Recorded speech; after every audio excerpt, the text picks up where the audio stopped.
जय माँ बिरोजा, जय जगन्नाथ। जाजपुर अधीश्वरी माँ करुणामयी बिरोजा एवं जगतनाथ जगन्नाथ श्रीचरण तले सभक्ति प्रणाम अर्पण करने संगे संगे ओडिशा अगणित दर्शक दर्शिका मानक सभक्ति प्रणाम जनाऊँगी एवं निजक संपूर्ण भाव में आपण मान चरण सेवारे विनियोग करुछि। सज्जनों, मो सूर्यमणि खुंटिया गत अध्याय मानक आपण मान बहुत कथा कही आमे अध्याय पर अध्याय कथा शुणी आसी। गत सप्ताह किछिटा कार्य व्यस्तता था जो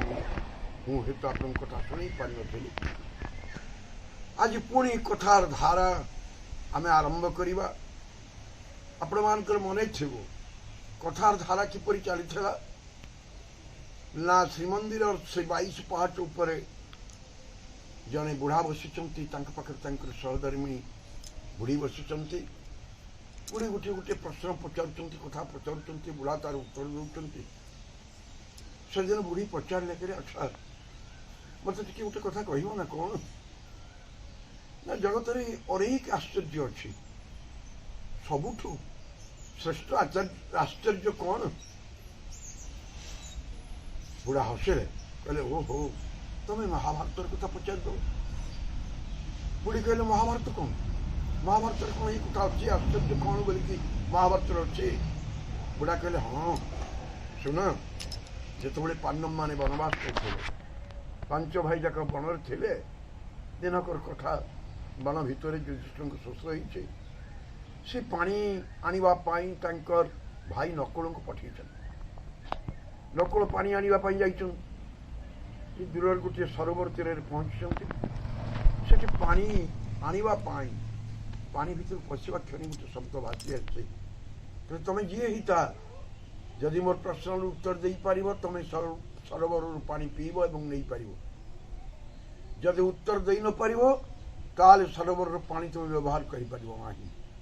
नकुल मानले ना से पानी पाई जो पशि जा सरोवर भीतर को से मूर्छित होती मला परी पड़ जाती अनेक समय चली जावापर जो नकुल फेरले ना से तुम युधिष्ठिर सहदेव को पठेले सहदेव से अवस्था है। अर्जुन गले युधिष्ठिर पचारे पठेले कहले अर्जुन तुम जा देख से 2 भाई कड़े गले। अर्जुन जा जो अवस्था देखिले एवं निजे पानी पीवाई जो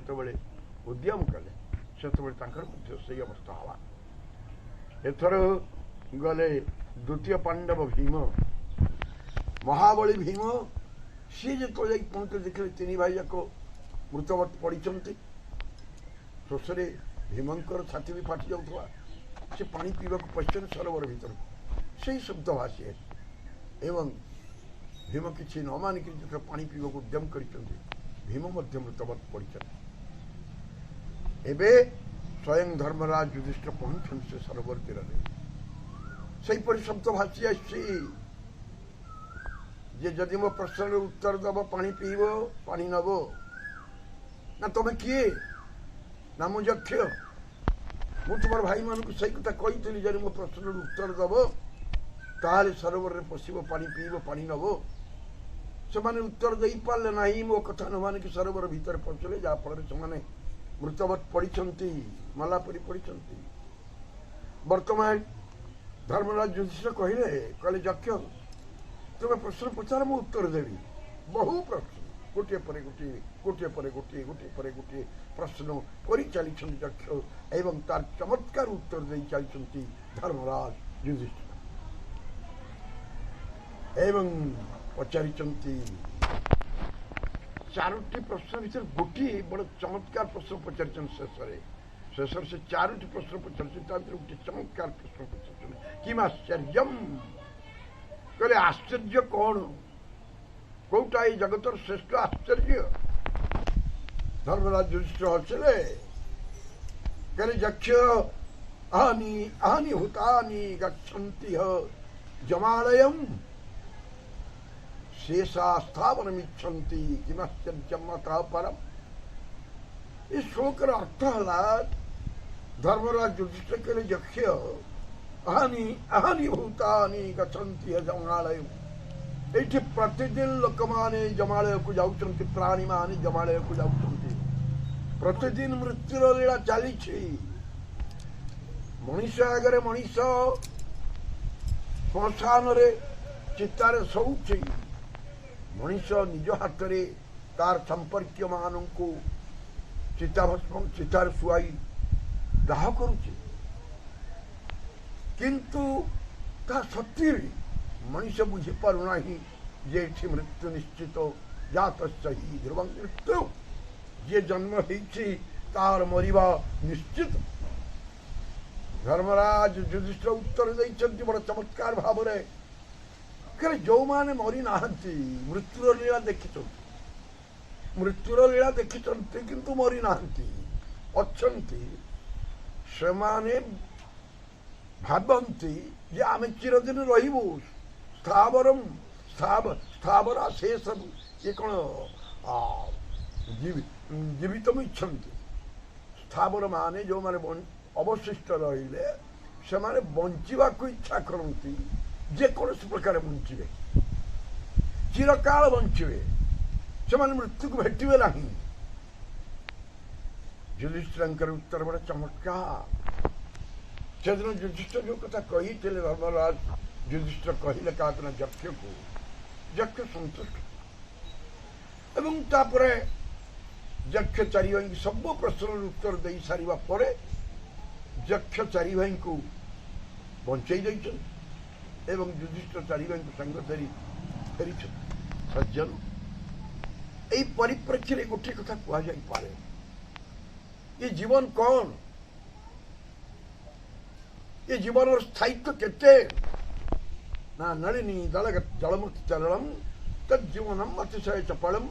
क्षणम ये सज्जन संगति रेखा भवती भवान्नवतारण नौका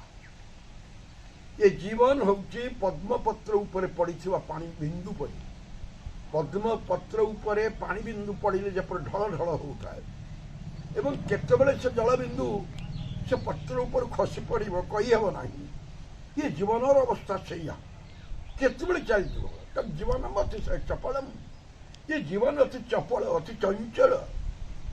या ये जीवन जीवाई कि समय लगे ना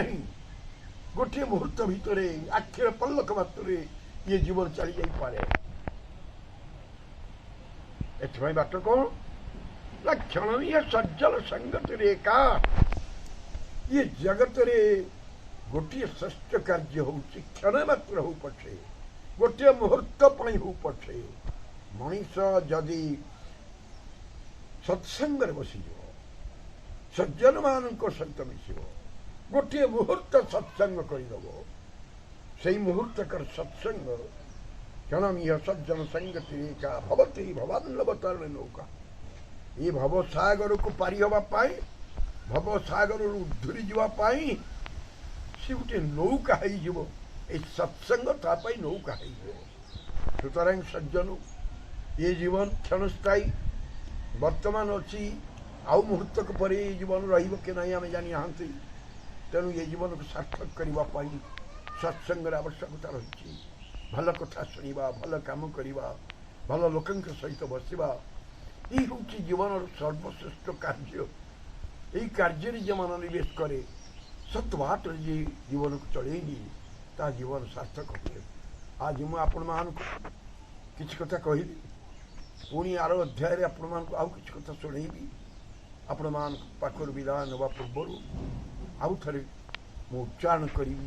सर्वे भवन्तु सुखिनो सर्वे सन्तु निरामया सर्वे भद्राणि पश्यन्तु मा कश्चित् दुःखभाग् भवेत्। ओम शांति शांति शांति।